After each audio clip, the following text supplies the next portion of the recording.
கன்னிக்குடி ஊராட்சி தொடக்கப்பள்ளிக்கு வாங்க. காலையில இருந்தேனா உங்களுக்கு சுவையான காலை உணவுங்க. ஏங்க இங்க பாருங்க, பள்ளி தோட்டங்க. தோட்டத்துல பூத்து கிடக்கேங்க பூக்கள், காய்ச்சி கிடக்கேங்க காய்கறி, பழுத்து கிடக்கேங்க பழம், உயரமான மரங்க.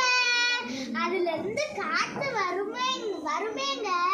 அதே சொர்க்கம் பூமிக்கே போயிட்டு வந்துருவாங்க. எங்க இங்கிட்டு பார்த்தா பெரிய கழிப்பறை, அதுவும் சுத்தமான கழிப்பறை.